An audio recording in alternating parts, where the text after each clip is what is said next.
Carlos Gervasoni es doctor en Ciencia Política por la Universidad de Notre Dame y posee 2 másters, uno en Ciencias Políticas y en Estudios Latinoamericanos por la Universidad de Stanford. Se especializa en estudios sobre la democracia, federalismo, política subnacional, opinión pública y metodología de la investigación social. Es autor de múltiples libros influyentes, artículos académicos además muy importantes. Actualmente es profesor de la Universidad Torcuato Di Tella y director del Departamento de Ciencias Políticas y Estudios Internacionales de la misma universidad. Bueno. Gracias, Carlos. Todo tuyo. Gracias a vos. Hago solo una aclaración para organizarnos. Carlos va a exponer y al final de su exposición abrimos el espacio nuevamente para comentarios y preguntas. ¿Sí?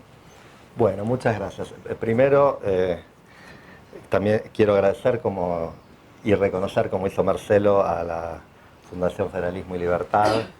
José Guillermo, muchas gracias por la invitación y felicitaciones realmente por el espacio y la creación de esta institución que, por algo de lo que yo voy a decir dentro de un ratito, digamos, que mi exposición tiene que ver con la debilidad a menudo de las democracias en el interior del país, en las provincias, y la fortaleza de la sociedad civil es un elemento central de eso, ¿no? A nivel nacional y a nivel subnacional también.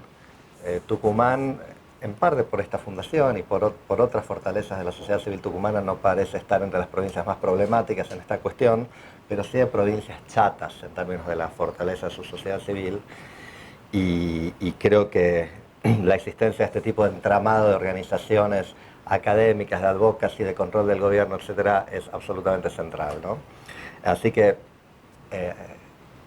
los aliento a seguir con este muy buen trabajo, excelente trabajo que están haciendo, el cual en buena medida para mí es la primera vez y bueno, viendo los materiales de difusión, los folletos, conversando con algunos de ustedes, veo realmente la enorme obra que están haciendo, ¿no? En poquitos años de vida. Gracias a quienes nos han recibido, María José, Carlos Segura, Marcos Falcone, Agostina, Barbie, por hacernos esta estadía muy agradable y fácil. Mi presentación va a tener un punto de contacto con la que escuchamos hace un ratito de Marcelo Cavarossi, en que hay una preocupación por la democracia, ¿no? Estos gobiernos peronistas y kirchneristas han hecho algo que otros populismos no hacen, que es reconocer abiertamente las derrotas electorales. Pero por supuesto nuestra democracia, resiliente, fuerte, diría yo, bastante saludable, tiene muchos problemas, ¿no? Yo voy a señalar y poner mi lupa en uno, que es el de defectos de la democracia a nivel subnacional. Kirchner hizo lo que típicamente se hace, ¿no? O sea, primero reformó la Constitución de Santa Cruz para ser reelegido, una vez, hasta ahí llegó, y cuando logró eso hizo una maniobra ilegal, un artículo publicado en la revista La SAP que muestra cómo de todas las reelecciones aprobadas a nivel subnacional en la Argentina, la de Santa Cruz es la única que fue hecha en forma ilegal, la segunda, cuando Néstor logra la reelección indefinida, y seguramente se hubiera quedado para siempre como gobernador al estilo en France si no hubieran ocurrido estas cosas, ¿no? Bueno, entonces lo que yo les voy a mostrar es resultados de una medición que yo vengo haciendo hace tiempo sobre democracia y autoritarismo en las provincias. Un repaso muy rápido. Hay una larguísima tradición en ciencia política de cómo medimos democracia, ¿no? Índices mundiales que aquellos de ustedes que sean politólogos van a conocer, como de Van Hanen, Polity, Freedom House. Índices más recientes para América Latina, Menwering, Briggs y Pérez Liñán, producido uno bien interesante, y un debate metodológico muy sofisticado, reciente, criticando este tipo de índices que eran lo mejor que teníamos, pero que tenían una serie de debilidades. Y entonces surge en los últimos 15 años una nueva ola de índices multidimensionales, en particular Varieties of Democracy. Yo soy parte de este proyecto, es un proyecto gigante de cientos de investigadores en el mundo, con muchísimo dinero, que produce datos gratis que cualquiera de ustedes puede acceder sobre diferentes dimensiones de democracia en todos los países del mundo desde 1900 para acá, o sea, realmente de una riqueza enorme, ¿no? Y de esta literatura surgen como 2 estrategias que usaron los politólogos y politólogas a nivel nacional y que yo adapté a nivel subnacional para la Argentina. Entonces, una estrategia objetiva que en la Argentina, en algún artículo que alguno de ustedes conoce, y después en mi libro, lo usé para medir democracia subnacional del 83 para acá. Entonces, básicamente indicadores que te dicen, mira, cuando un tipo te gana 8 elecciones seguidas con el 70 y pico % de los votos en la provincia más pobre de la Argentina, difícilmente eso está expresando, digamos, o sea, la pobre Angela Merkel suda para llegar al 42, creo que fue el mejor resultado electoral de la democracia cristiana, de alguien que todos consideramos un estadista mundial, 42%. Ins France acá, 72, 75, los Rodríguez ya llegaron al 90. Acá debe estar pasando algo, ¿no? Gerardo Zamora al 80 y pico. Bueno, genera una hegemonía electoral enorme, uno empieza a sospechar. Pero no yo, Przeworski, que también Marcelo señalaba, dice, bueno, la democracia es un sistema en que los partidos que gobiernan en algún momento pierden elecciones. Ningún país en el que un partido gana 2 elecciones seguidas con más del 60% de los votos es una democracia, porque realmente no ocurre, eso es muy difícil que eso ocurra. Bueno, en varias provincias argentinas esto ocurre, ¿no? O sea, hay elecciones, por supuesto hay elecciones, pero que haya elecciones no alcanza para que haya una competencia igualitaria, ¿no? La otra estrategia, que es la que les voy a mostrar hoy, es la subjetiva, es la de Freedom House, es la de Varieties of Democracy, es ir a los expertos, a la gente que vive en el lugar, politólogos fundamentalmente, y preguntarles sobre cosas en concreto, que no es lo mismo que medir objetivamente las cosas, pero tiene la ventaja de que podés medir exactamente lo que querés. Porque todas estas cosas son manifestaciones de problemas con la democracia.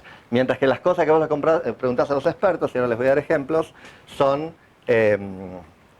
las cosas que realmente querés medir, por supuesto, con las imperfecciones de las limitaciones cognitivas de los expertos. Desde ya no negamos los problemas de medición que esta estrategia también tiene.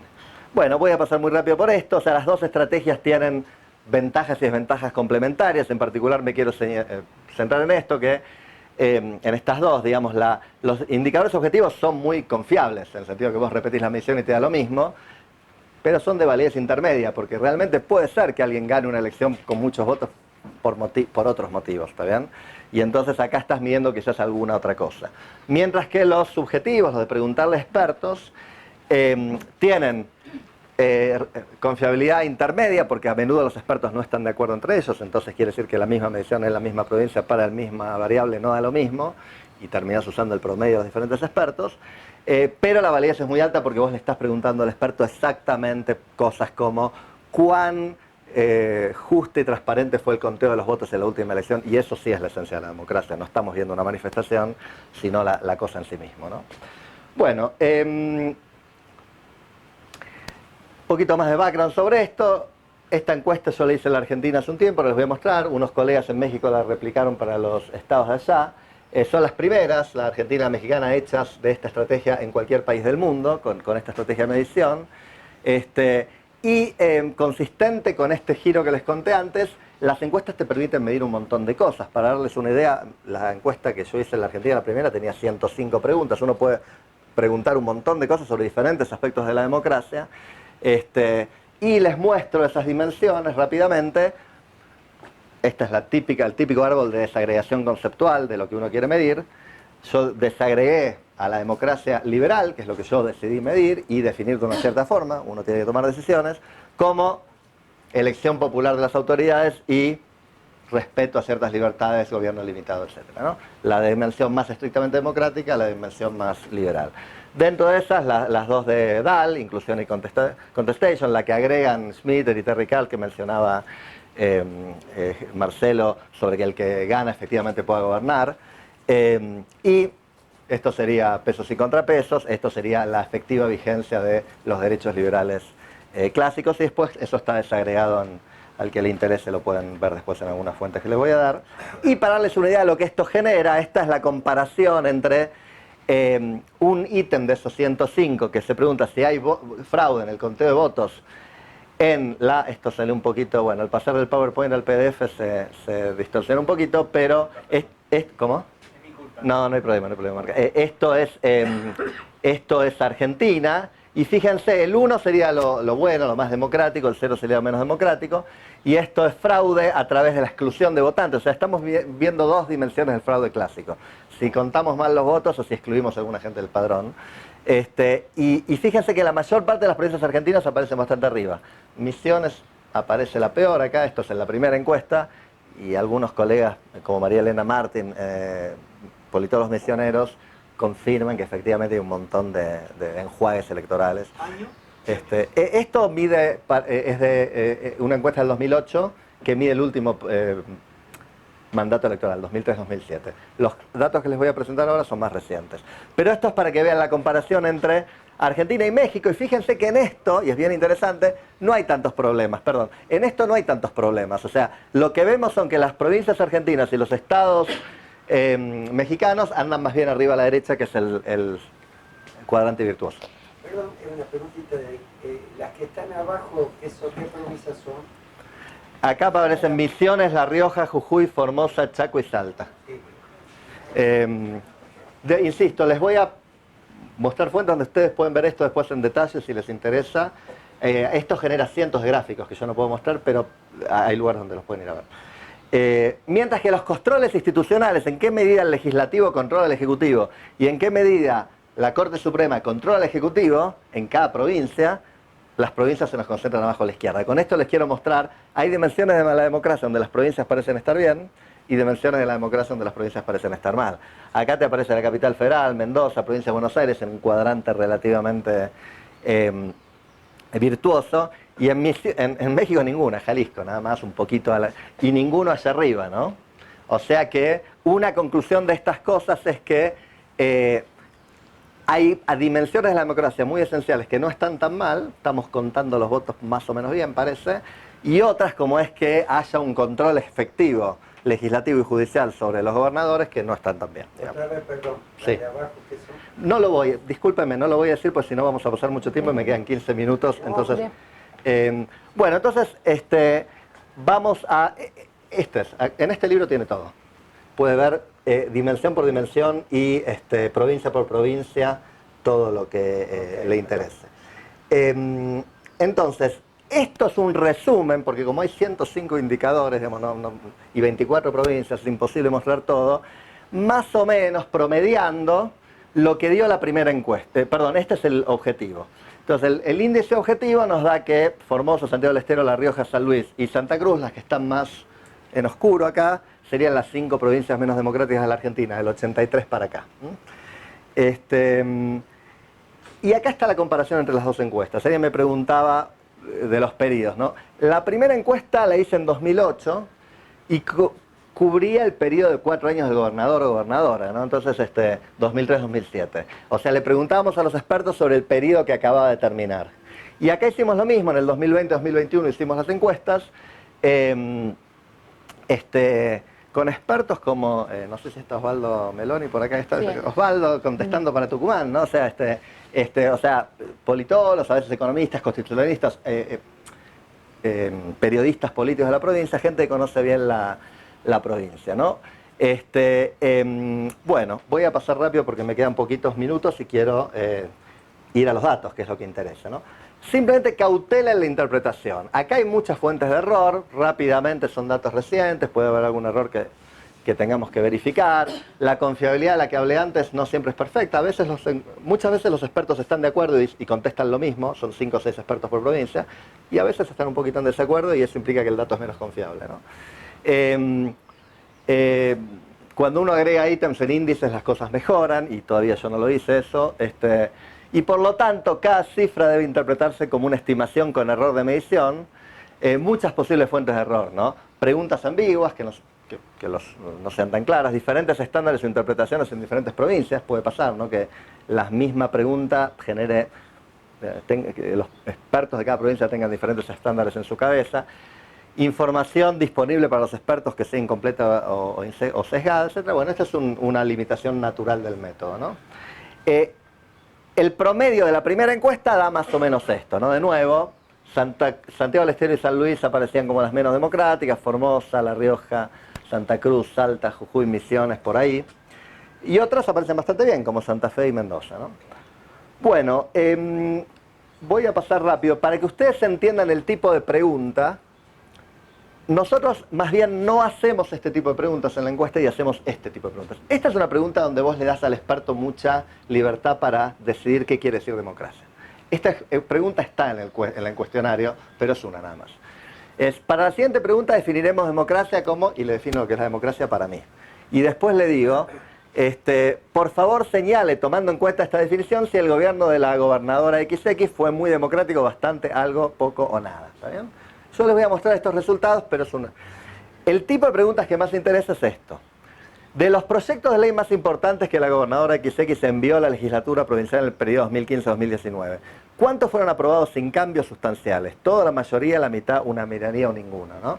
La verdad que si todos los proyectos son aprobados sin cambios, parecería que la legislatura está pintada, ¿no? A nivel nacional, en todas las democracias del mundo, los congresos cambian cosas de la legislación, bochan, alteran. Entonces, en una provincia como en Formosa, la legislatura agarra el proyecto del Ejecutivo y lo prueba en 5 minutos, algo estaría pasando en términos de pesos y contrapesos, ¿no? Bueno, para interpretar, vuelvo a explicar un poquito porque voy a mostrar una serie de gráficos como estos ahora y quiero mostrarles un poquito cómo es la interpretación. Lo que yo puse en el eje X fue cómo dio en la primera encuesta, en la que cubre el 2003-2007. Lo que puse en el eje Y es lo que dio la segunda encuesta, que es la que voy a enfatizar hoy. El 0 sería las respuestas menos democráticas. O sea que los expertos dicen, no, en esta provincia esto no está funcionando bien. El 1, alguien tiene un 0 si todos los expertos coinciden en dar la respuesta más baja. Es la única forma de sacarse un 0. Y la única forma de sacarse un 1 es si todos los expertos coinciden en dar la respuesta más democrática, ¿no? Este es el ítem de democracia general que recién les dije no es el mejor. Es el que nosotros definimos democracia y le pedimos al experto que nos diga cuán democrático es la provincia. En promedio, hay provincias que en las dos encuestas aparecieron bastante arriba. Buenos Aires, Santa Fe, Entre Ríos, Corrientes, Capital Federal. Otras que aparecieron más bien por el medio, acá está Tucumán en las dos encuestas. Y otras que aparecieron más bien abajo, acá están San Luis y Santa Cruz, Formosa, Santiago del Estero, Salta, Misiones. Hay un poquito de variación de encuesta a encuesta, la correlación ahí la ven es 0,64, pero más que ver los resultados sustantivos de este gráfico, quiero que lo tomemos como un ejemplo de cómo interpretar los que vienen de acá en adelante. Entonces, empecemos con las dimensiones de la democracia. Elecciones limpias, justas y libres. Acá vemos que el ítem sobre si el gobernador fue elegido en elecciones limpias, donde se contaron bien los votos, la mayor parte de las provincias aparecen arriba en las dos encuestas, ¿está bien? Tucumán apareció acá mal porque tuvieron un problema de conteo de votos, etc. Formosa, San Luis, Santa Cruz. Bueno, pero fíjense que Tucumán es más bien una excepción, eso no pasa en la mayor parte de las provincias, ¿no? Y aún así Tucumán no está acá, pudo haber estado acá, ¿no? Limpieza del conteo de votos, todo bien en la mayor parte de las provincias. Misiones, Santa Cruz y San Luis son las que están más dudosas ahí. Y acá empezamos con lugares donde hay diferencias, ¿no? Sesgo mediático pro-oficialista. Acá le preguntamos en qué medida la televisión, la radio, los diarios acá hablan maravilla del gobierno provincial y no cubren a la oposición, para decirlo rápidamente, ¿no? Y fíjense que acá las cosas no están muy bien, ¿no? Tenemos a Santa Fe que salió muy bien en las dos encuestas, pero Santa Cruz, San Luis, donde el único diario que hay es de los Rodríguez Sá, ¿no? San Juan, Formosa, encontramos provincias donde las cosas están mal en las dos encuestas, consistentemente. Los sesgos, los medios son muy pro-oficialistas. Cuando uno va y hace trabajo de campo en estas provincias, te dicen lo que uno espera, ¿no?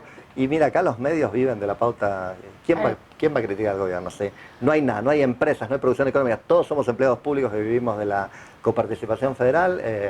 Nadie se opone al gobierno y los empresarios de medios no son idiotas y dicen lo que tienen que decir, ¿no? Siempre hay alguna excepción, por supuesto, pero bueno. Esto es increíble. Ventaja del oficialismo en términos de gasto de campaña. Preguntamos, bueno, ¿cuánta plata tiene el oficialismo para hacer campaña y cuánta plata tiene la oposición, ¿no? Acá hubo una cosa rara en Salta, que el oficialismo no presentó candidato cuando pasan de Urtubey a Sanz, etc. Pero en general lo que vemos es gran concentración que claro, no podemos ver qué provincias son estas porque hay como 15 ahí. ¿Está bien? Bueno, vamos a otra dimensión, limitaciones institucionales al poder.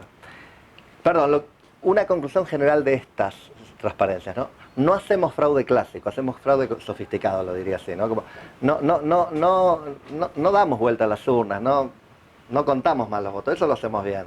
Pero los medios súper sesgados a favor del candidato oficialista, la plata de la campaña, mucho. Y es muy difícil ganar elecciones en esas condiciones si sos la oposición, ¿no? Bueno, entonces a eso algún colega lo llama fraude sofisticado, ¿no?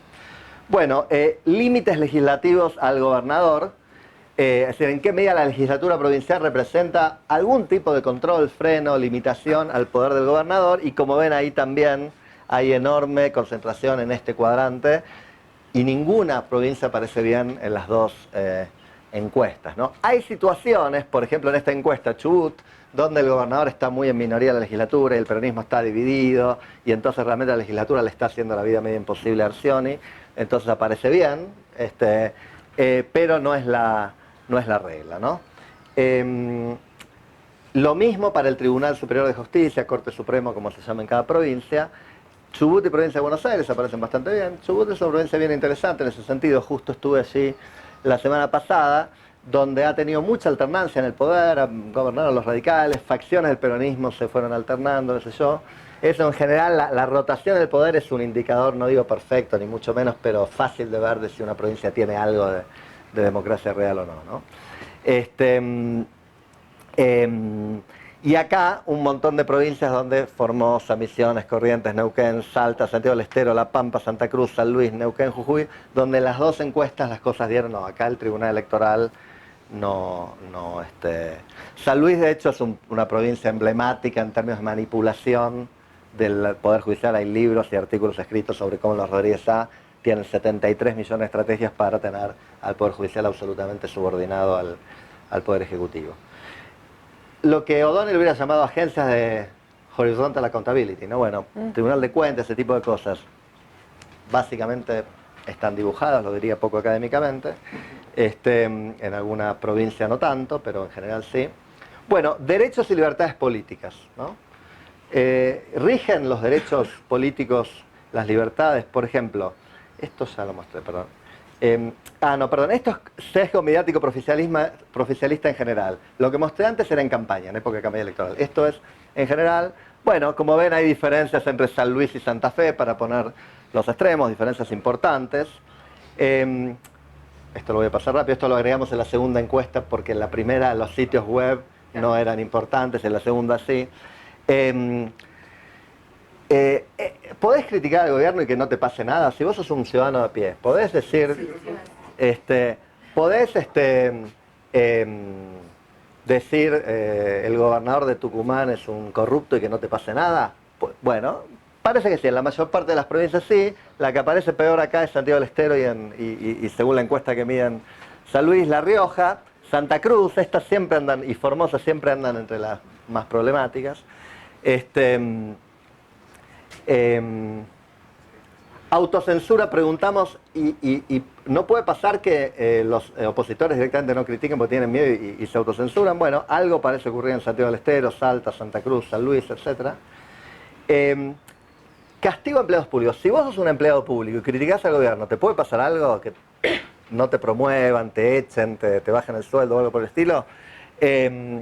Bueno, sí, fíjense que ninguna provincia está muy arriba acá, y Santiago del Estero, Misiones, San Luis, Santa Cruz, Formosa aparecen, Tucumán. No en un lugar tan bueno. Y acá vamos a los derechos más básicos, ¿no? Los que quizás asociamos con las violaciones de derechos humanos en la Argentina durante la dictadura, ¿no? ¿Pasa algo de esto? En general creo que cualitativamente sabemos que gracias a Dios hoy no tenemos desapariciones ni torturas, pero algo de estas cosas pasa, ¿no? En las comisarías, en las personas que, bueno, tienen motivaciones políticas. Discriminación gubernamental de minorías. Preguntamos por discriminación de mujeres, pueblos originarios, personas homosexuales, inmigrantes de otras provincias, otros países, varias cosas. No, pareciera no haber mucho. Santa Cruz aparece mal por algo que les voy a mostrar en un segundito. Esto es, ven, minorías religiosas, migrantes internos, personas homosexuales, migrantes extranjeros, mujeres y personas de ascendencia indígena. Y por motivos que me gustaría explorar más, Santa Cruz en temas religiosos y en temas de indígenas aparece un poquito peor, ¿no? Antes era Formosa, vienen Formosa 2x3 y alguna represión del FRAN a los Cuom y otras etnias en Formosa. Pero en general este es un tema que está relativamente bien en las provincias argentinas. Represión policial. Hay represión de manifestaciones, hay maltrato de detenidos. Estoy un poquito pasado, pero ya estoy terminando, Marcos. Esto quiero aclarar, esta posición de Santiago del Estero 2003-2007, como Santiago está corrida el cronograma electoral, en esta primera encuesta todavía está haciendo referencia al gobierno de Juárez, que tenía el aparato represivo, como ustedes recuerdan, de Musazar y etcétera, y en esta encuesta de ahora ya es con Gerardo Zamora, ¿no? Como ven, acá hay algo, ¿no? Algo hay. Espionaje, esto es como un gran problema de Argentina del que hablamos poco, ¿no? Vieron que estamos metidos con el tema del espionaje desde la época de Alfonsín y Guglielminetti, el uso político del espionaje con Menem, con los Kirchner, con Macri, que yo recuerdo que una de las peores, las cosas que yo personalmente más critiqué del gobierno de Macri fue las designaciones que hicieron en la AFI, y hoy están pagando costos enormes por las designaciones que hicieron en la AFI durante 2015-2019. Políticos y judiciales, ¿no? No es un tema que no hemos solucionado y que aparentemente todo indica que la clase política argentina tiene un consenso en que la AFI está para espiar opositores, jueces y periodistas y no para prevenir actos terroristas, para decirlo rápidamente, ¿no? Pero sabemos cualitativamente, yo hice algo de trabajo de campo en varias provincias, que hay a menudo en la policía provincial un departamento, acá Majo me dice que sí, o sea que evidentemente debe ser que en Tucumán lo hay también, vamos a ver qué dicen los expertos, de espionaje, ¿no? Hay lugares donde parece que no, Entre Ríos, provincia de Buenos Aires, Chubut, Santa Fe, Mendoza, Catamarca, etcétera, pero Formosa, que es famoso, Infran sabe todo, es lo que me cuentan, Santa Cruz, San Luis, Salta, Santiago del Estero, o sea, estamos en pequeñas dictaduras, ¿no? O sea, el libro mío se llama Hybrid Regimes Within Democracy, o sea, regímenes híbridos dentro de la democracia. Son híbridos porque no son enteramente autoritarios, hay elecciones, hay una prensa opositora, no es la dictadura militar, ¿no? Pero hay espionaje político, digamos, pocas cosas muestran más la naturaleza autoritaria de un régimen que hay un tipo que te está espiando porque sos político opositor, juez, periodista o alguien... La anécdota que cuento siempre de esto es que yo presenté estos datos y mi libro en varias provincias donde me invitaron, como ahora acá. Por supuesto me interesa mucho, soy porteño estudiando provincias, me interesa mucho ir a las provincias. Y cuando fui a Resistencia hace unos años, un colega de Formosa me dijo, bueno, me encantaría que vengas a presentar esto a la Universidad Nacional donde yo trabajo en Formosa. Digo, desde ya, vamos. Me dice, eso sí, lo teníamos que hacer cerrado. Y yo le digo, ¿pero por qué? Le digo, porque si vos sos empleado público de la Universidad Nacional, o sea, vos tu sueldo no te lo paga Infran, ¿qué miedo tenés? Y no sé, pueden pasar cosas. Esa es la mentalidad de un tipo que vive en Formosa. No sé, tiene miedo que le hagan algo al hijo que va a la escuela, digamos. Bueno, Formosa es muy extremo, ¿no? Como era Santiago del Estero con Juárez, ¿no? Pero están pasando esas cosas en la Argentina. Piensen que en pandemia Formosa dejó a 6.000 ciudadanos afuera de la provincia, del otro lado del río, sin entrar, arrestó a 2 consejeros opositoras que se quejaron por eso, brevemente, pero cosas que no pasan en una democracia real, no pasan en otras provincias, ¿no? Y a los que volvían los hacía internar 14 días en algo que, la verdad que, si a mí Rodríguez Larreta me hubiera internado 14 días contra mi voluntad, yo creo que eso hubiera sido un escándalo enorme y no se hubiera podido sostener 2 días, ¿no? Bueno, en Formosa esto se sostuvo y después fue el secretario de Derechos Humanos de la Nación, Pietragala, vergonzosamente a legitimar esto, ¿no? Por eso le decía a alguien ayer anoche, los que a mí me dicen que el kirchnerismo es de izquierda, yo me mato de risa, ¿no? Como, los regímenes más feudales, opresivos de la Argentina son aliados de las tarifas que hacen que nosotros, los que somos relativamente ricos en la Argentina, clase media alta, no paguemos el gas y la electricidad, me lo da el kirchnerismo, ¿no? Y me quieren convencer de que es de izquierda, ¿no? Bueno, uso político del sistema educativo, otra dimensión del Estado totalitario, de que en el manual aparezca el gobernador, ¿no? Bueno, Formosa, San Luis, no mucho por suerte acá, Santa Cruz en la primera encuesta bien, en la segunda ya por debajo de la mitad, o sea, hay unas poquitas provincias donde el gobernador se mete en los libros de las escuelas, ¿no?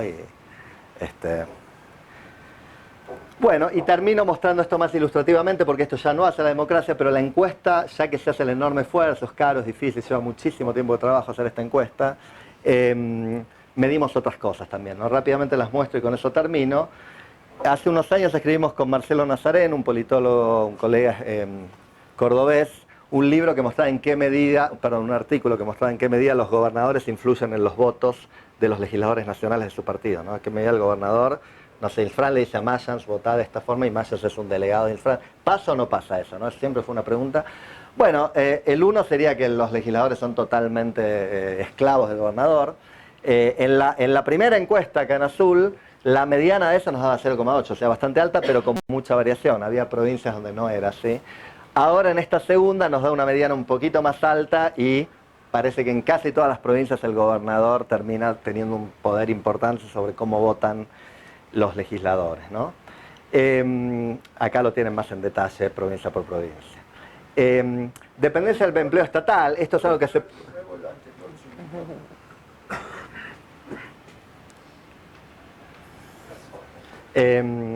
dependencia del empleo estatal, ¿en qué medida los universitarios de esta provincia para tener un ingreso digno tienen que emplearse en el estado provincial? Esto tiene que ver con mi teoría rentística de que son estados, son emiratos petroleros, ¿no? Son provincias que viven del federalismo fiscal, de las transferencias, y entonces en esas provincias vos te recibiste de abogado y vas a trabajar en el Estado y obviamente nunca vas a criticar al gobierno ni vas a estar en un partido opositor.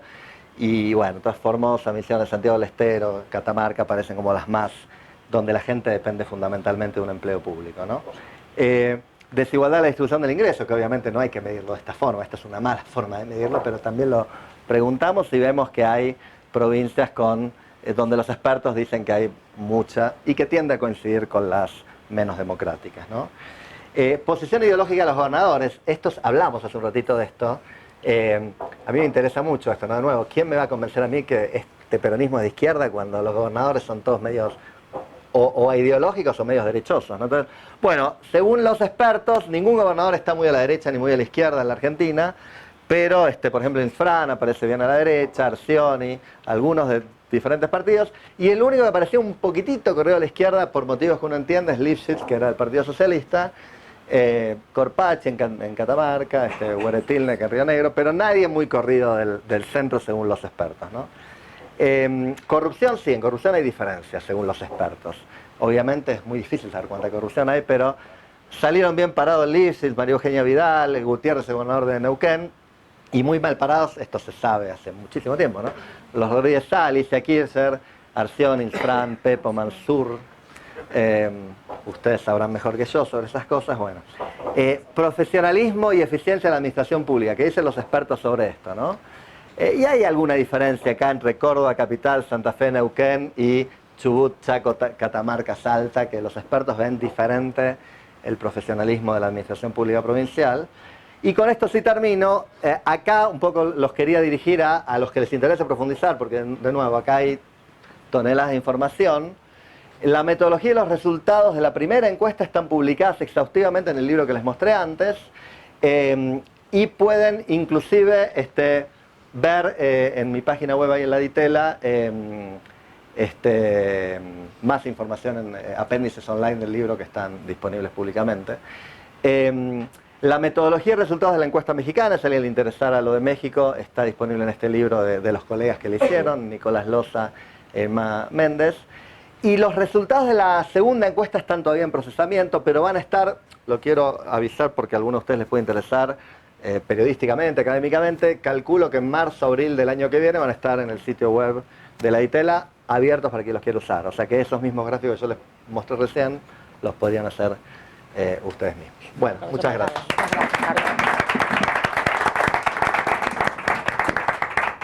Emi.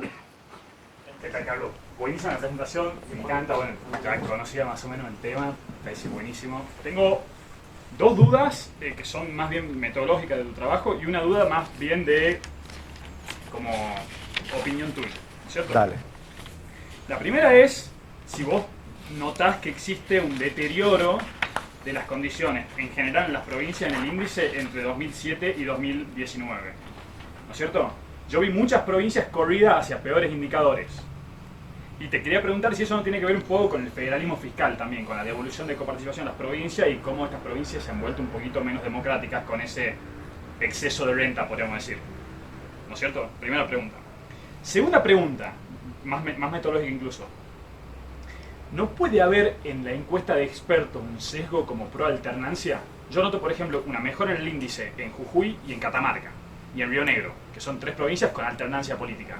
¿Puede ser que por el mero hecho de haber tenido alternancia en el gobierno haya un sesgo cognitivo en el experto de decir, bueno, algunas cosas pueden haber cambiado de lo que se pasaba antes, ¿no es cierto? Y la tercera pregunta, que es más una duda que yo tengo, digamos que la verdad que no sé cómo es si hay en otro país federal, México, Brasil, Estados Unidos, por ejemplo, Alemania, ¿hay reglas para la intervención federal? Porque yo entiendo que en Argentina, bueno, Hipólito Yrigoyen, ¿no? Sobre uso de la intervención federal, toda una cuestión muy política, ¿no es cierto? Pero, digo, lo que vemos de Formosa, lo que vos contás de Formosa, ¿hay países que tengan una regla para establecer algún grado de intervención? ¿O es solamente cuando explota algo, como con los Juárez o como fue en Corrientes en 2001? Ahí me quedo. Muchas gracias, muy buena presentación. Gracias, Emiliano, muchísimas gracias por los comentarios. Pero sería lógicamente razonable que si mi teoría de que las rentas del federalismo fiscal, que serían equivalentes a rentas petroleras, en el sentido que es plata que el gobernador puede usar sin necesidad de cobrar impuestos a la población y a los negocios de esa provincia, consolida y contribuye a la hegemonía, digamos, y un gobierno hegemónico que disfruta de los beneficios de gastar sin los perjuicios políticos de recaudar, tiene la vaca atada, por decirlo así, ¿no? Es muy difícil que haya democracia en ese contexto.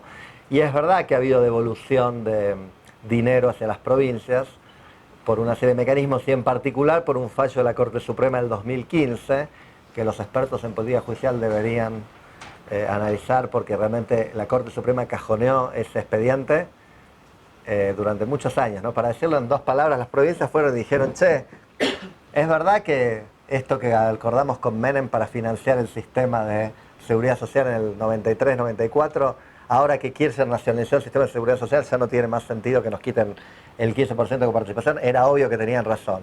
Bueno, la Corte dijo, vamos a analizarlo, y se tomaron unos 10 años o 12 años, y lo decidieron entre que Macri ganó la elección y que Macri asumió. Un timing increíble, digamos. Y entonces le tocó a Macri devolver toda esta plata a las provincias, lo cual en parte creo que tiene que ver con el fracaso del plan económico de Cambiemos, porque les costó mucho hacer el ajuste fiscal que querían hacer en un contexto donde cada vez le tenían que devolver más plata a las provincias, y hizo que hoy lo vemos, ¿no? Hoy el Estado Nacional tiene mucho déficit fiscal y las provincias están equilibradas, y eso tiene que ver con ese fallo. Perdón, acá está Osvaldo Meloni, que sabe mucho más de estas cosas, así que ahora me da un poco de vergüenza, pero si me equivoqué en algo, Osvaldo, me corregís, por favor.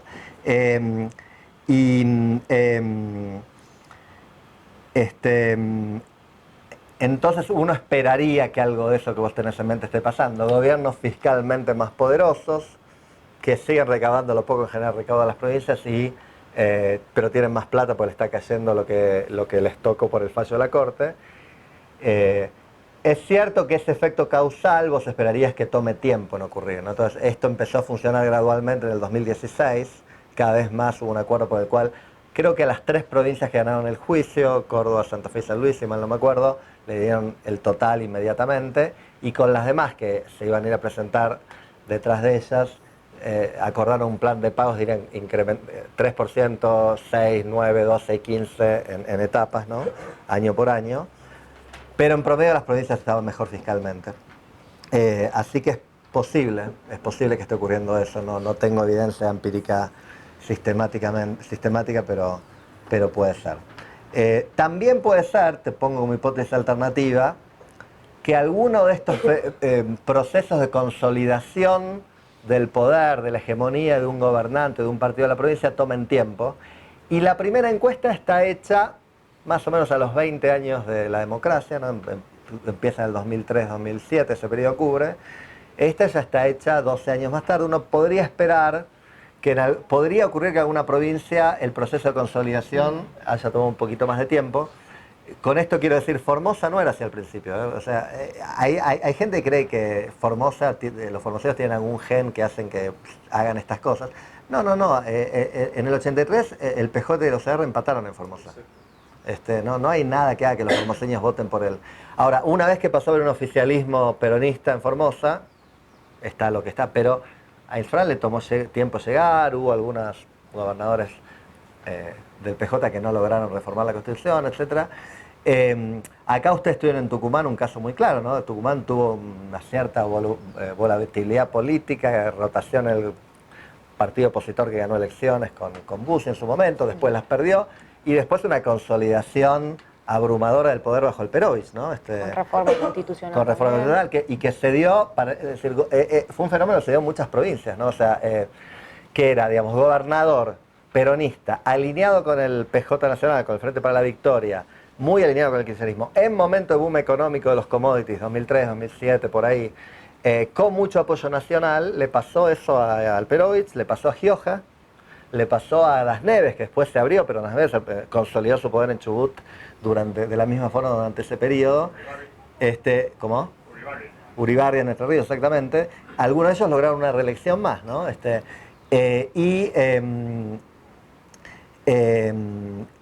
Pero eso no parece ser tan estructural como lo de Formosa o Santiago del Estero, porque Tucumán no es una provincia tan rentística, ni Chubut como son. Entonces yo esperaría que en algún momento Tucumán, quizás en las elecciones del año que viene, tenga elecciones bastante competitivas.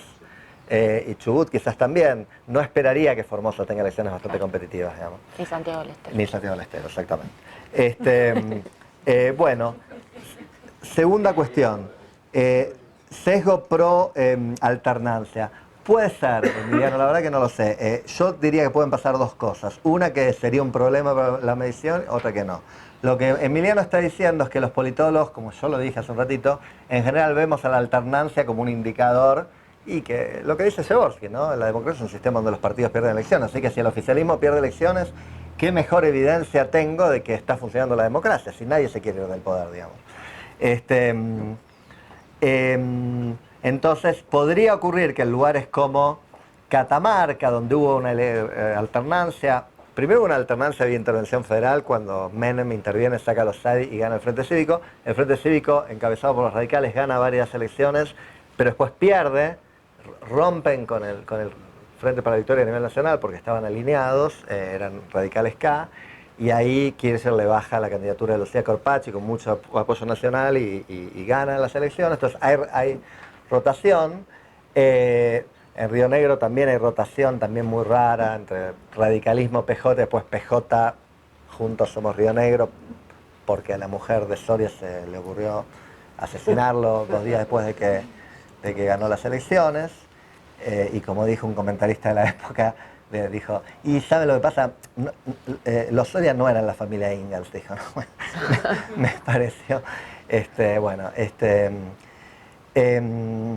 ¿y cuál fue la otra provincia que mencionaste con la alternancia? Catamarca, Río Negro y Jujuy. Y Jujuy, donde efectivamente hubo una alternancia bien interesante, ¿no? Porque Jujuy era muy peronista y muy difícil, y con la ola Cambiemos en 2015, Morales, después de estar mucho tiempo en la oposición, logra ganar, y con un peronismo medio dividido entre los que estaban con Sala, los que no estaban con Sala, que esto que el otro, logró ganar. Entonces, yo no sé muy bien, es difícil saber si esas provincias pueden estar mejorando los indicadores porque hubo rotación y los expertos son sesgados por eso, o lo que yo creo que debe estar ocurriendo es que la rotación efectivamente mejora algunas cosas. Porque lo que la rotación hace es que impide la consolidación del poder. O sea, de repente ahora hay otro tipo que domina el aparato estatal, y entonces lo que se estaba consolidando deja de consolidarse, y el que recién llega generalmente llega más débil, porque quedan, como quedaron los resabios pinochetistas en la democracia chilena, quedan los resabios del PJ en el régimen político jujeño, ¿no? Así que sería una pregunta difícil de contestar. La verdad, sobre las reglas de intervención federal no lo tengo muy en claro. Entiendo que India las tiene, India es un país federal, las tiene. No tengo tan en claro en otros países, pero la Argentina claramente las tiene, son muy claras en la Constitución.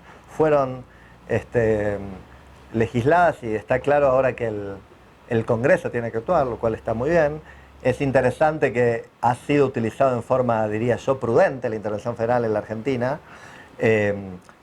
Vos señalaste Irigoyen, Irigoyen no las usaba en forma prudente. Irigoyen intervenía en cualquier provincia que tenía un problema político, aunque fuera de su propio partido. Desde el 83 para acá no, inclusive ha habido muchas intervenciones de un presidente peronista contra una provincia peronista, digamos. Podrían usarse un poco más generosamente, digamos, ¿no? Es medio abrir una caja de Pandora, ¿no? Pero yo no tengo dudas que hay motivos para intervenir a Formosa, en particular Formosa, por una serie de violaciones de derechos humanos que están ocurriendo allí desde hace tiempo y que la pandemia visibilizó, ¿no?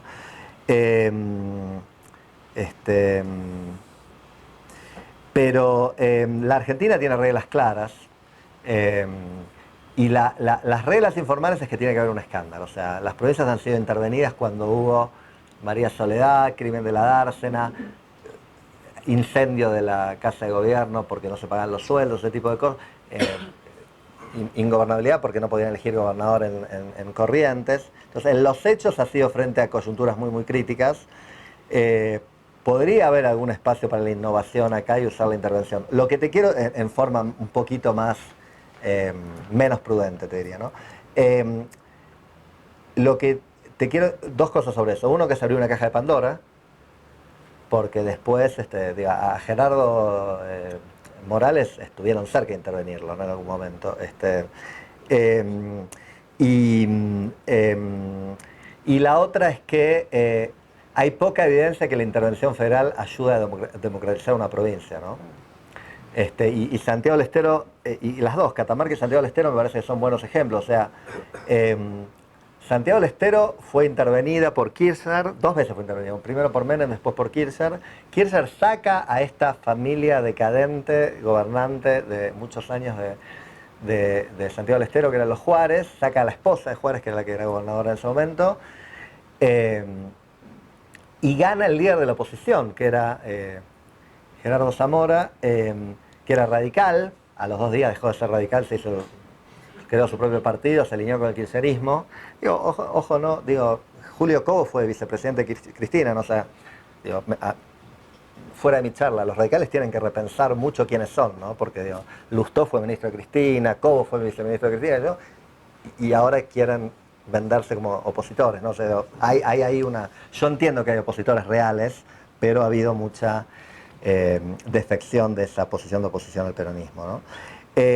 Pero fíjate, Gerardo Zamora llega y establece un régimen más hegemónico que el de los Juárez, con las mismas excesos de poder. O sea, forzó su segunda reelección con el Poder Judicial local haciendo una locura que interpretó la Constitución de una forma ininterpretable. Y lo que pasó es que eso llegó a la Corte Suprema, y la Corte Suprema, que viene fallando bien ahí, dijo, no, la Constitución dice, no podés ser reelegido, y no te la damos, te puso la esposa. Igual que... y digo, a mí me parece especialmente interesante eso, porque estos son los dos senadores más poderosos del país, ¿no? En algún sentido de la palabra. O sea, no es casualidad que Cristina lo puso a Gerardo Zamora y a su esposa como presidentes provisionales del Senado al final de su gobierno, y de nuevo ahora, si lo del estómago de Alberto va mal y Cristina no asume, imagínense, sigue Claudia Ledesma. Y nadie sabe eso, nadie sabe quién diablos es Claudia Ledesma, ¿no? Bueno, la esposa de Gerardo Zamora tiene el tercer cargo más importante en el... Y eso, Cristina pasó por arriba a otros 32, 34 senadores peronistas para poner en ese lugar a 2 senadores que no son de su partido, porque son del Frente Cívico de Santiago del Estero, que están en el bloque del Frente para la Victoria en el Senado, ¿no? Entonces, el nivel de hegemonía y de control político y de falta de libertad en Santiago del Estero es equivalente al que había antes. Si es más, si es menos, es difícil decirlo, pero en el mismo orden de magnitud. Entonces, la inducción que vos tenías que hacer de ese caso es, y la intervención no ayudó a democratizar. Osvaldo. Sí, buenísimo, Carlos, la verdad que me gustó mucho, impresionante el manejo de datos. Te quiero pasar un par de anécdotas que de alguna manera ilustra esto. Uno, el manejo de los medios, ¿no? Vos decías, se sofisticó. Realmente, fíjate que en la primera década de los 2000, Alperovich tenía crítica del diario La Gaceta, el diario La Gaceta tenía mucho poder, pero tenía la crisis de todos los medios gráficos, empieza a caer la tirada, y empiezan a aparecer los medios de internet. ¿Qué es lo que hace Alperovich?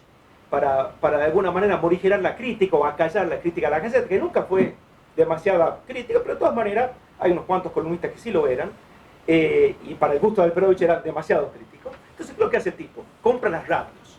¿Y en las radios qué hacen todas las radios de la mañana? Había en ese momento una profusión de Perdón, radios. ¿compra él personalmente las radios o las Compra en el sentido estatiza? de poner plata, Ah, ¿verdad? ok. Y había radio, una cantidad de radios ilegales, ¿no? Todo el tema de las licencias de radio. Entonces, en las radios de la mañana, ¿qué hacen todos los periodistas? Leen las noticias. Y bueno, entonces ahí se acabó la Gaceta, que tenía el 90% del mercado gráfico.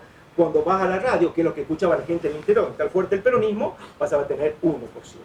Se acabó. Digamos, no leían las noticias críticas y leían, sí, en cambio, de algún sitio de internet que en ese momento estaba manejado por ellos mismos. Claro. Entonces, fíjate qué interesante y qué creativo para manejar los medios, ¿no? Cuando vos tenés un opositor. Y la otra cosa interesante, el dato del manejo de la oposición. Acá en Tucumán, se los cuento, pero es un caso muy sonado, muy fuerte, que uno de los miembros de la Corte Suprema de Justicia va a tomar un café con un juez que tenía un caso que le habían hecho abuso, ¿no? Tipo abuso sexual, algo así. ¿Qué es lo que le dice? Miembro de la Corte Suprema le dice tenerlo picando bajo, abuso. Esto es, tenerlo de tal manera que si se pone muy complicado, acelerar la causa, si no, si se pone con nosotros, tranquilo. Bueno, pero la idea es tenerlo ahí, ¿no? Y entonces, bueno, el juez lo graba al miembro de la Corte. Bueno, el miembro de la Corte ahora es el presidente de la Corte. No pasó nada. Y el abogado lo destituyó, ¿no? Pero fíjate vos lo interesante de cómo manejas vos la oposición, ¿no? Un par de datos que vale la pena. Déjame reaccionar a las dos cosas que dijiste, porque me parece que hay un hilo conductor, que es que ¿en qué consiste esta hegemonía, consolidación del poder de que estoy hablando? Hago una referencia rápidamente nacional.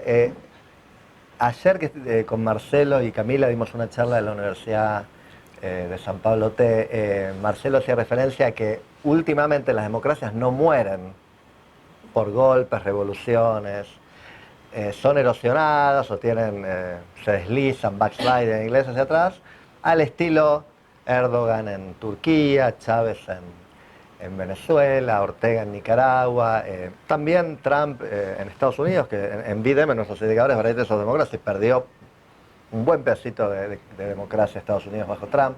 Se empiezan de a poquito a erosionar instituciones de la democracia, y cuán lejos llegue de esa erosión.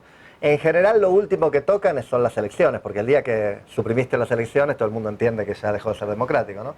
Pero tocan lo demás. Entonces, los politólogos hemos creado una enorme riqueza de conceptos para hablar de esto, ¿no? Semidemocracias, regímenes híbridos, que es el que yo uso con las provincias argentinas, autoritarismos competitivos, que es el de Levitsky Way, autoritarismos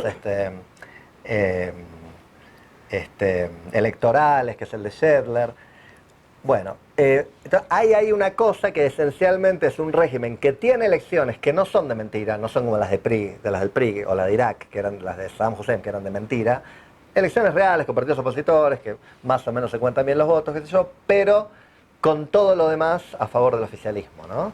Y entonces esta es la famosa metáfora que fue muy exitosa y que ha llegado a los medios y que me parece que es buena, de la cancha inclinada, ¿no? Es como decir, bueno, vamos a jugar un partido de fútbol y hay competencia real y el que mete más goles gana, pero la cancha está así y el arco tuyo es más grande que el del otro y el referí bombea a favor del otro y bueno, estás jugando un partido y potencialmente lo podrías ganar, pero es muy difícil, digamos, ¿no? Entonces, la cancha está inclinada. Y entonces, ¿por dónde van estas estrategias de consolidación del poder? A nivel nacional, los que estudian esto a nivel nacional lo ven, y yo lo veo en las provincias igual, y típicamente dos de los primeros objetivos son los medios y el Poder Judicial, los dos que vos mencionaste, ¿sí? Porque uno sutilmente, sin que se note, sin que sea abiertamente criticable, puede empezar a consolidar poder, comprando periodistas. Fíjate lo que hizo el kirchnerismo, ¿no? De una forma enormemente exitosa. Hoy vos tenés C5N, es un canal que lo ve un montón de gente, ¿no? Es capitalismo amigos al mango, es los Kirchner haciendo negocios con Cristóbal López y Cristóbal López devolviéndole la o con Manzano, con Vila, tomen el medio que quieran, devolviéndole el favor con negocios del Estado y ellos devolviéndole el favor con publicidad gubernamental gratis. Y qué sé yo, está dentro del marco de la democracia, no, bueno, es corrupción seguramente, pero la verdad que si alguien quiere ser kirchnerista en los medios tiene el derecho a hacerlo, ¿no? La libertad de prensa rige para todo el mundo. Entonces realmente el imperio de medios de Víctor Santamaría, Cristóbal Lobo, un montón de imperio de medios comprados a nivel nacional, vos me estás diciendo lo mismo pasa en Tucumán, y lo mismo pasa en un montón de otras provincias. Que es mucho más aceptable hoy que cerrar un diario como hacía Perón en la década del 50. ¿No? O como hacen otros regímenes cuando realmente se hacen completamente autoritarios, bueno, empiezan con la cosa, pero ahí empiezas a pagar costos reputacionales que te pueden generar una intervención federal, por ejemplo. Si vos cerrás un diario, le das toda la excusa a un gobierno nacional para que te intervenga, digamos, ¿no? Si lo comprás, que es la estrategia... Por cierto, la encuesta de expertos tiene muchas preguntas sobre estrategias de control de medios, justamente porque esto es tan clave. Se pregunta si el gobernador compra medios en este sentido que vos decías, si le niega licencias para... le cae con inspecciones impositivas a los medios críticos. Hay un montón de estrategias para limitar la libertad de prensa. Alperovich compró el EB12. ¿Quién? Alperovich compró el EB12 y después tenía un montón de otras redes chiquitas que las manejaba justamente a través del periodismo. Hay hay mucha evidencia que esto pasa en muchas provincias. Pero perdón, hay una cosa que es estructural. Justo estaba hablando con un periodista de la Gaceta hace unos días y él estaba preocupado porque el nivel de dependencia de la Gaceta respecto a la pauta del gobierno provincial había aumentado, pero seguía siendo bastante minoritario. Y él mismo decía, la Gaceta podría bancar que el gobierno deje de poner publicidad, pero los diarios de Formosa no pueden hacer eso, porque acá hay un mercado interno, acá hay producción, acá hay gente que produce algo. Las provincias enteramente rentísticas son un apéndice fiscal del Estado, o sea, sí, obviamente hay alguna producción agropecuaria, algún turismo, pero esencialmente es gente que vive de cobrar un sueldo de plata que le paga el gobernador que viene de Córdoba o Buenos Aires, digamos, ¿no? Entonces, y rápidamente a lo del Poder Judicial. Entonces digo, esa capacidad de controlar los medios vía pauta es mucho mayor en las provincias rentísticas que en Córdoba, qué sé yo. Y Tucumán estaría medio en el medio, ¿no? Y el Poder Judicial, acá hay, justamente estaba hablando con vos hace un ratito, hay bastante literatura de colegas como Andrea Castañola, un artículo de Agustina Geraudi con coautores, y alguien más que me estoy olvidando ahora, sobre estrategias de manipulación de las cortes a nivel provincial por parte de los gobernadores, ¿no? Así que yo te diría, esto es de manual. Van por los medios y por el Poder Judicial. Allá atrás. Yo tenía, Espérame, que estaba ahí el primero. En segundo lugar, desafiaron, entonces pido por favor, que respeten mi lugar. Dale, por favor, dale. Yo soy ingeniero zootecnista, me gusta analizar trabajos científicos que estén cuantitativamente trabajados. Felicito la exposición del caballero acá, veo que es un trabajo muy profesional, a él, con él, de él y todo su grupo. Ahora mi pregunta es, teniendo toda esta información de todo el país cuantificada, ¿cómo impacta eso con todas las autoridades que usted ha estado mencionando y demás? Porque si no queda como que es una charla de café entre nosotros y no pasamos al siguiente peldaño. Gracias. Perdón, ¿cuál sería el siguiente peldaño? ¿Cómo? Influir en la agenda pública okay. Muchas gracias. No, gracias. Estamos como en la sociedad moderna, es la sociedad de la división del trabajo, ¿no? Entonces, yo para hacer esto, hace 14 años vengo trabajando, aplicando fondos, pues son muy caras hacer estas encuestas. En el medio enseño, dirijo tesis. Yo me especializo en investigación politológica y trato de que esto se conozca y se difunda. Y para eso lo publico en artículos en los journals académicos, lo publico en libros, lo presento en charlas como esta y espero que alguien recoja el guante. Googlea mi apellido Einsfran y te van a aparecer 23 artículos en Clarín, La Nación, Perfil. tratando de tener un impacto en la opinión pública y en la clase política, ¿no? No me da el tiempo a mí personalmente para hacer política, ¿no? Pero espero que alguien...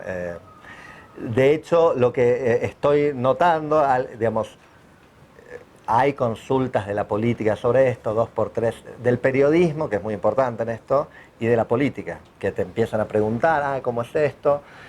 Hay lugares donde interactuamos. Recuerdo un panel hace mucho, mucho tiempo, donde yo estuve sentado con el ex gobernador de Mendoza, Lafalla, Arturo Lafalla, que decía en ese momento, donde todavía gobernaba Juárez en Santiago del Estero, decía, es una vergüenza que mi partido, yo estaba hablando de estas cosas, no denuncie, no haga algo con la situación de Santiago del Estero, donde un peronista está vergonzosamente gobernando una provincia argentina, ¿no? Bueno, pero no había muchos peronistas, la falla estaba medio solito, pero bueno, digo, algo, ¿no? De empezar a influir para ese lado.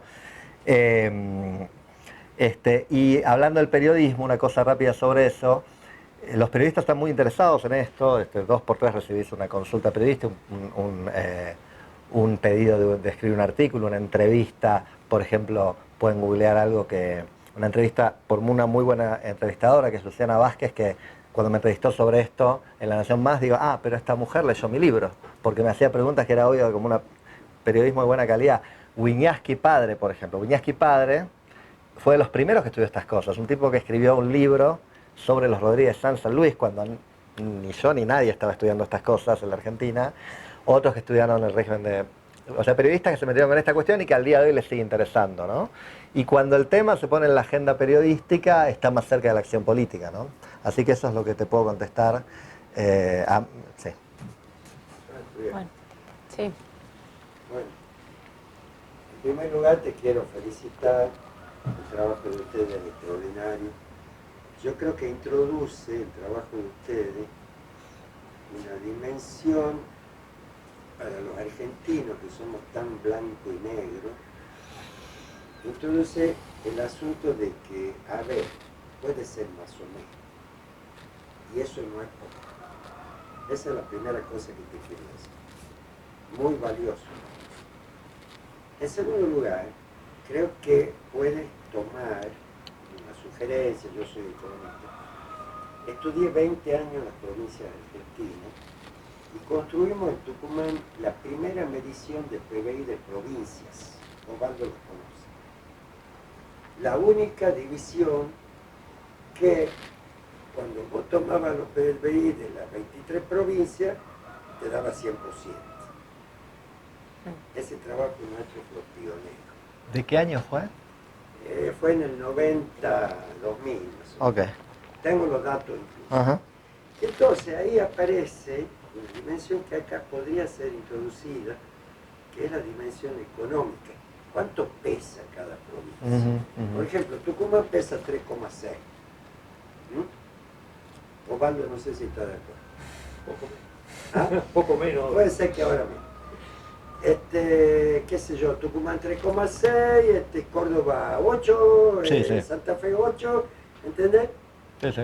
Y funcionaba en esa época, y yo fui a Buenos Aires, el Consejo Federal de Inversión. Claro. No tenían la más pálida idea de cuánto eran los pesos de las provincias. Nadie, ni siquiera la gente del INDEC. Bien, entonces te lo dejo como... Perfecto. No, bien interesante. Bueno, tenía más, perdón. Y por último,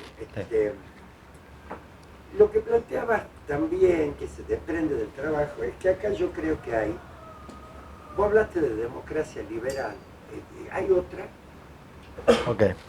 Bien. Está bien, sí, sí. Y por último, Sí. ¿por qué a San Luis le va bien?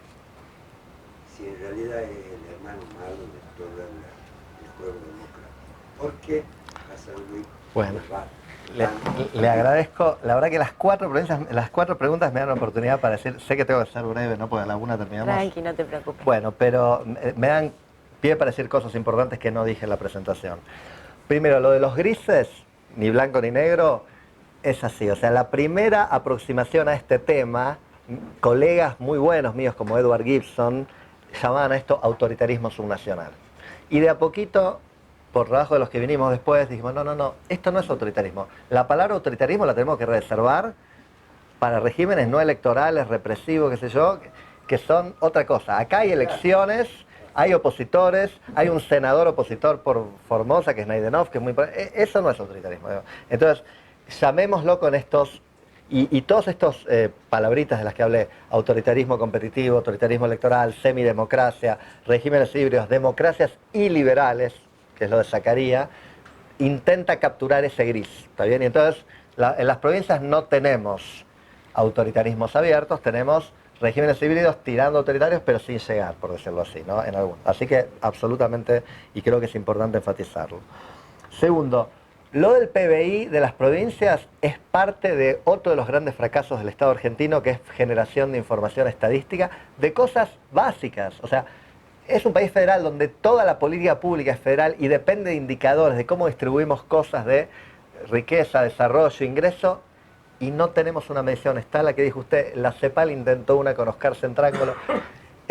Cuando vino la normalización del INDEC en el 2015, ¿cómo se llama? El que fue el director es Todesca, convocó un grupo de académicos, yo estaba ahí, y le pedimos por favor el PBG provincial, lo necesitamos, y dijo iba a intentar, bueno, no se hizo. El Estado argentino está ciego en términos de datos. Por supuesto, después vino la catástrofe del INDEC kirchnerista, pero aún con el INDEC normalizado, nos están faltando cosas en la EPH, en las finanzas públicas, en las cuentas nacionales, en el PBG. Te cuento algo. En la Dirección de Estadística de la provincia de Tucumán, vos vas y le decís, che, ¿cuánto es el PBI de Tucumán? No sé. Claro, desde ya. ¿Cuánto pesa cada provincia? Sí, por suerte tenemos indirectamente alguna idea, y pasa esto de la macrocefalia que tenemos entre la capital, que tiene como en números muy gruesos el 20% del PBI de la Argentina, y la provincia que tiene el 35%, Buenos Aires, le agregás Santa Fe y Córdoba y tenés el 65% del PBI, y tenés provincias que son, voy a decir, y sin faltar el respeto, entre comillas, de mentira, que no producen nada, son, insisto, apéndices fiscales del Estado, ¿no? Vos te fijas, ¿cuánto exporta Formosa? Nada. Ahora, tiene Paraguay al lado, que tiene las mismas condiciones geográficas, étnicas, culturales, exporta un montón. Entonces, ¿por qué? Y porque ahí hay un equilibrio, quiero que se entienda bien, no hay un equilibrio que le conviene a todo el mundo. Infran le conviene, vos vas con un proyecto de inversión a Formosa y te dicen, gracias, no estamos interesados. Porque es un equilibrio que le conviene a todo el mundo. Infran, mientras no haya burguesía y trabajadores independientes del Estado, va a seguir ganando elecciones siempre. Los que ahí viven del Estado, que son la gran mayoría, no quieren cambiar el status quo porque no saben lo que viene. Y entonces, pero es literalmente así. Hay mucha evidencia empírica que en algunas de estas provincias no hay interés en general desarrollo económico, digamos, ¿no? Porque, y yo la verdad que quiero eso. Si vos mañana me decís, mira, Carlos, te voy a ofrecer que de acá en adelante te vamos a dar una beca todos los años que vos podés vivir con eso sin trabajar, digo, bueno, dale, acepto, ¿no? Bueno, esto es lo que tiene el Fran. Y pasa con el sistema educativo también. Digo, con darle prioridad y trascendencia y mejorar la calidad educativa. Lo que van a hacer es designar más maestros. Que la cantidad de maestros per cápita que hay en Formosa tenían que tener mejores indicadores que Finlandia, pero no lo tienen. Bueno, entonces hay provincias que no contribuyen nada, y lo poquito que contribuyen en general es el reflejo de las transferencias federales que generan transacciones, compras, comercio, qué sé yo, pero que no se producen en esas provincias, ¿no? Entonces, La Rioja, Catamarca, Formosa, hay por supuesto que La Rioja tiene estos regímenes de promoción industrial que mencionaba Marcelo, que hace que alguna fábrica esté instalada ahí, alguna actividad agropecuaria, pero realmente, o mineras en Catamarca, pero muy poquita, un sector privado raquítico, por decirlo así, ¿no? El tercer comentario sobre si hay otra democracia liberal que la liberal. Yo hablo de democracia liberal por el lugar de donde vengo. Yo vengo del mundo académico, donde sí, efectivamente hablamos de modelos de democracia. Hay un libro clásico de David Hell como Modelos de Democracia, y en Varieties of Democracy, este proyecto de medición de la democracia, justamente porque no hay acuerdo conceptual acerca de qué es la democracia y qué debería tener adentro, se miden 6 o 7 variedades de democracia. La democracia liberal, la democracia electoral, que es el núcleo que nadie discute, tiene que haber elecciones, la democracia participativa, que sería la idea de que tenemos que olvidarnos de esto de elegir representantes, lo cual no es una locura. Y fíjense que la gente vota, pero después le preguntas una encuesta y la gente detesta a sus gobernantes, con lo cual, evidentemente, la democracia no es, la representatividad de la democracia no está funcionando ni en Argentina ni en la mayor parte del mundo, ¿no? Con lo cual, la idea de una democracia directa podría ser una... especialmente ahora que tenemos la tecnología para hacerlo, ¿no? No es una locura. Democracia mayoritaria versus democracia liberal. La democracia mayoritaria es, bueno, el que gobierna que haga lo que quiera, digamos, ¿no? Que no esté tan limitado por los pesos y contrapesos, que es una versión, si querés, más populista de la democracia. Y la democracia deliberativa, por ejemplo, que impulsa mucho mi colega de italiano. Y la última cosa, San Luis. A mí me importa mucho aclarar dos cosas sobre San Luis. La primera es que habría que ver si le está yendo tan bien. Es debatible. Tiene esa imagen, todo el mundo cree que es... La segunda es que el autoritarismo y los resultados del desarrollo... o sea, ser democrático o autoritario no tiene nada que ver con que te vaya bien o te vaya mal. Esto está muy estudiado por los politólogos, por Przeworski, ciertamente. Hay en el mundo ejemplos de dictaduras que han resultado en desastres, Mobutu, nuestra dictadura militar, la última, y dictaduras que han resultado en milagros. La brasileña del 67 al 74, la coreana del sur. Entonces, ser democrático o autoritario no correlaciona aunque te vaya bien o que te vaya bien. Y a nivel empresarial nos pasa lo mismo. Tenemos estas hegemonías decadentes como la de Formosa y hegemonías que aparentemente más desarrollistas como la de San Luis. El régimen de San Luis, como muestran los datos de los expertos, es de los más corruptos de la Argentina. Es de los más autoritarios de la Argentina. Y aparte parece que hacen las cosas más o menos bien. Que sean autoritarios y corruptos no quiere decir que... Okay. Entonces lo que yo digo es, no me vas a encontrar a mí, digamos. Primero, no es contradictorio conceptualmente, y yo que me defino como un liberal, digamos, mientras haya autoritarismo, lo otro es pinochetismo, ¿no? Es decir, si vos crees que lo importante es que haya mercado y libertad y progreso económico. No, ya sé, no. Pero digo, porque se escucha mucho, quizás estoy atribuyendo otros argumentos que escucho, ¿no? Pero se escucha mucho, por ejemplo, en el mundo empresario. China, mirá qué bueno China, derecho de propiedad firmes, mercado que funciona. Bueno, está bien, pero se te puede meter el Estado y secuestrar a tu hijo a las 3 de la mañana y matarlo, y no tenés que entender que... Y si te decís liberal, tenés que ser un liberal íntegro, ¿no? Entonces, me parece a mí que esa concepción que yo llamo pinochetista le ha hecho enorme mal al liberalismo, y hoy nos está pasando también, ¿no? Pues todos estos tipos que defienden ideas liberales en lo económico, en general simpatizan con Bolsonaro, con Trump, y bueno, ok, está bien, sí, pero son tipos que son autoritarios, ¿no? Entonces, por lo menos en verbalmente y en algunas de sus acciones, ¿no? Entonces, lo que tenés en San Luis, si aceptamos que ha habido mejores resultados económicos, que creo que sí, pero no tanto como la publicidad puntana ha vendido. Primero, ¿de dónde vienen esos buenos resultados? Vienen de la buena gestión de los Rodríguez A, vienen de la promoción industrial, que es la mejor de todas, porque es la promoción industrial con cercanía al puerto. Mucho mejor que la de Catamarca, mucho mejor que la de San Juan, etc.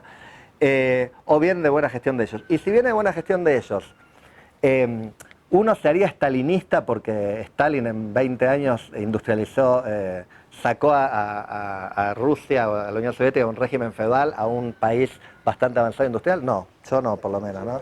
Entonces no, una cosa no lleva a la otra. Muchas gracias, Carlos, un placer. Gracias a ustedes.